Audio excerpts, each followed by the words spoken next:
Hey guys, Luantha here, aka Lance at 634, and this is League of Legends patch 917, just dropped. As always, I don't read patch notes prior, and I don't really follow PB or Surrender at 20. So we'll see what we get here, and let's get started. So we got Elderwood Nocturne, Elderwood Ari, ooh, Elderwood Vigar, Infernal Shen, Infernal Galio, and Infernal Varus with this patch. And then if your Twitter feeds haven't been blowing up, Star Guardian's going to be out next patch, as that just hit PBE, and oh my goodness, I am excited. Champion buffs and nerfs. Aurelion Soul is getting a rework? So we're trying to make him more vulnerable early, which is good because his play was toxic. So passive damage shift, more ratio, just a standard ratio, no scaling on that. But big, wow, that's so big. Nullifying the CC no longer nullifies the center of the universe's stars, so to speak. That's a huge buff. Wow. Be cool to see some Ace Soul in pro play again. Star Surge, cooldown now scales with rank, movement speed up 10%. And if their Ace Soul is moving faster than the star will speed up to keep up with them. That's nice. That's a pretty sizable buff to the Q too. I mean, he did lose some damage here in the passive, but that quality of life, no immunity to nullifying CC is huge. So his W now, 2 more seconds at first rank, 2 less seconds at rank 5, and the mana cost is just a flat on cast, no overtime. And when he reactivates it, so he only goes, it's only 3 seconds, and then he reactivates it early. They can retract, and he gets movement speed when they retract. That's really nice. Really good. Maybe he doesn't have to like hard run phase rush with that extra movement speed. E's getting some extra range at rank 1 and a little bit at rank 5 even. The cooldown's going up 20 seconds at all ranks. And it's a little faster with more ranks into it. So there is kind of an incentive to take points into it, but still. Really, it's just gonna be slower ganks early and the entire game. So he's gonna have less impact on other lanes. He'll still impact other lanes. Don't get that wrong, but 20 more seconds on that window is gonna be nice. Galio got a Q cooldown buff, mana regen minor buff that doesn't really count. It's so small. And his W does more damage base. This is really good for support Galio. Maybe even top Galio. I don't think mid's going to really care too much. I don't think mid's going to live. There's no scaling on any of these changes. This is just base stats, base cooldowns. Callista getting some minor buffs. And Riot's got to be careful because Callista can just take over pro metas. Which it makes sense. She should be in the meta right now because it's all about win lane and smash game or mid game. She is literally a really good early game and a mid game champion, and she's not in meta, which tells you she's probably underpowered. It'll be interesting to see if she takes off more because some Callista carrying from AD carries can be really insane. It'd be really cool to watch, especially with some of these other forces in the lanes right now, like Kiana and Zed, and just overall assassins, and even Corki just one-shotting her. It'd be interesting to see how that played out. Kale. Passive changes, Q refunds mana. A lot of Q changes, E bonus, damn it. Okay, so we got like a mini Kale rework again. Her 11 and 6 transforms are swapped, which is awesome because range is everything. It means she gets to be a champion. Her bonus movement speed is halved, but it's on all directions, so that helps her with kiting and losing matchups, not just running someone down and killing them. So that's nice. The stack sources on anything, not just non-structures, so if that also helps because you can hit a tower to get stacks.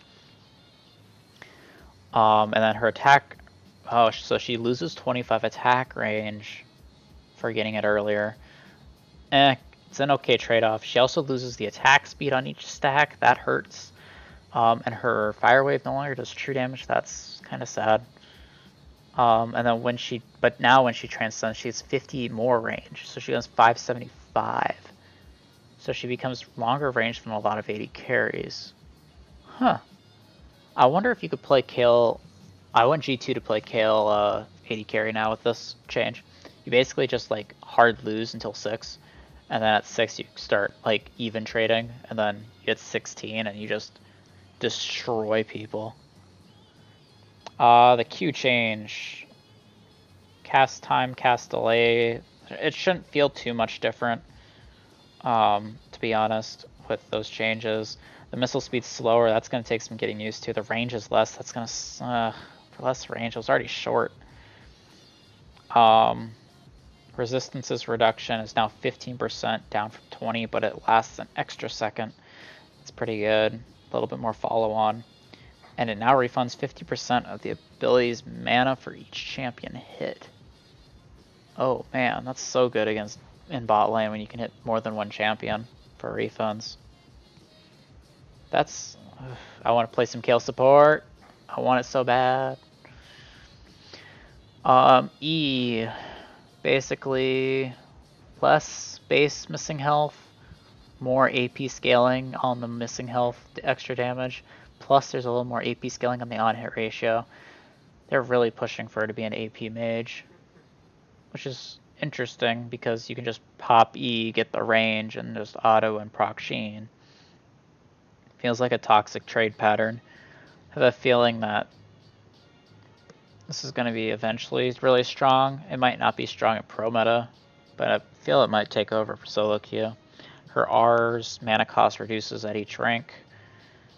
I feel like that'll change in a year because scaling down mana costs, it used to do that way back when they turned it to 0. I feel like it'll go back to 0, and maybe they'll drop the AoE radius again. But 500 AoE radius is awesome because that's radius, by the way, so it's both ways. That's an extra 50 diameter of that circle, so that's that much bigger. That's really good. Leona Q cooldown decreased by 1 second. Cool. She's already getting played in LEC to varying success, but an extra second on the Q, give her like, I believe, 1/4%. Really, it's not that big of a change. I mean, when you're in team fights, it's gonna be awesome because you're gonna get stunned every 5 seconds. It's gonna feel good. Lucian gets 3 more base AD. It's about time. Lucian should be in meta, like I've been saying. AD carry bullies are in the meta. If it goes bully early and it spikes in mid, those are the meta right now. And Lucian fits that bill. He's just so power pulled from previous metas that he needed a buff to get it back up there. And thankfully, this should pull him back up there. I really wish you'd go Triforce instead of Black Cleaver, but I don't think that'll ever happen, just because kiting is too easy. Nico, quality of life on our passive. She can reactivate to remove disguise. Okay, cool. Yeah, I mean, that's... okay, that's a weird quality of life change, Riot. I don't know why you prioritize that. Pantheon Q now does the increased damage to targets below quarter health if you instant proc it. Okay, so he's got like a point blank execute similar to Talon Q. And his E no longer reduces damage against non-epic monsters. So it's going to be a little more dangerous to run Pantheon jungle, but that instant Q execute, which it's on any target, so I mean you can use that execute against monsters. Hopefully that pulls him back up. His win rate's been pretty bad since he's been reworked, so fingers crossed. Kiana loses 10 damage on her E, and her R is now 120 at all ranks. So the R changes is something to note because 40 more seconds downtime at level 16 is huge. The E change feels like, you know, a slap in the face for people playing against it because Kiana's just unbelievably strong.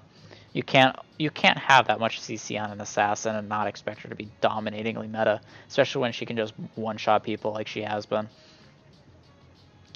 I don't think this will actually fix the issue. I think Riot's gonna have to keep. I don't know if it looks like Riot wants Kiana at Worlds to be a thing at Worlds. However, I don't know where the line is to her being pick ban and being completely worthless. And I have a feeling it's going to be as soon as they cross that line, there's no middle ground.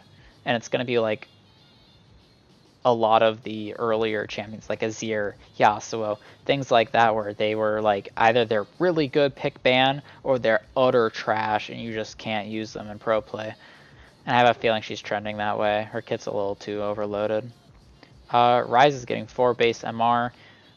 Gotta get the Ryze buff before Faker. Faker's gotta win Worlds, right guys? And then Zyra, mana cost on her R is flattened, and the cooldown dropped 20 seconds. Huh. I'd like to see more Zyra in pro play, actually. I felt like Zyra bought while it was absolutely toxic and how much damage it does, and how the plants aggro. I feel like there's meaningful counterplay to it, so I don't feel like it could take over a meta. I feel like the counters are there. They just have to be pulled back from, what, Season 5, I think? Season 5, Season 6? So I'm fine with her seeing a little more stats. Because she should honestly be really strong in solo queue because people aren't as coordinated to run the counters. But we'll see. So they want to do 10% of the total champions as free, and since they hit 145, they're increasing it to 15. So those of you that use free to play champions, boom boom, you get an extra champion now every month. PogChamp. Oh no, wait, this is weekly. Whew, I haven't had to do champion rotation so long, I didn't know. But weekly, 1 new champion, PogChamp.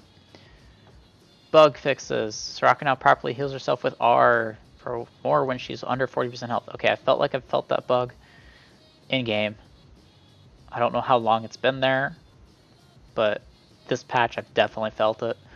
Grounding now works on movement skills like it's supposed to. That's good. Rek'Sai no longer getting a short can't be displaced buff when our target dies as she starts R. Okay. Cleanse now properly clears the stun of Victor's W. Good. Lee Sin Q. You now get the proper speed. It was slower this patch. What did they do to ruin that? Riot, what spaghetti code works on that? Alright, if Silas dies immediately after casting Panther R, he will no longer be locked out of using items and basic abilities. Okay, yeah, that's a fun bug. Sivir's Ricochet now properly bounces when recast when she reaches 45% CDR by holding Spear Shojin or Cosmic Insight. Okay, yeah, whatever. Weird case. And then Static Shiv no longer hit nearby targets outside of Mordekaiser's R when the target holder attacks him with it. Okay, yeah, the Bolt from Beyond, apparently. That's hilarious. When Tahm Kench dies while using Devour on a unit, that unit's HP can now properly go below 1. Okay, so when he dies, it just, you know, they die too still. They don't spell with 1 health and walk away awkwardly. So that's it for bug fixes and buffs and nerfs. And again, the new skins are Elderwood Ahri, Elderwood Vigar, Elderwood Nocturne, Infernal Varus, Infernal Shen, Infernal Galio. Oh my, so beautiful. We'll see if I get them though, because again, Twitter's been blowing up today. Star Guardian shown on PB, so much hype is for that for next patch. I'm sure I will be getting the majority of them. That's a really cool Elderwood Nocturne. Actually, does look pretty cool. Not gonna lie. Well, but that's it for 917. Thanks for watching. Let me know what kind of skin you're looking at. If you're going to save for Star Guardian, you're going to get some Infernal, you're going to get some Elderwood, you're going to get some Ahri. Let me know in the comments below. Don't forget to like and subscribe to the channel if you like the content. And I'll see you guys next time. Thanks.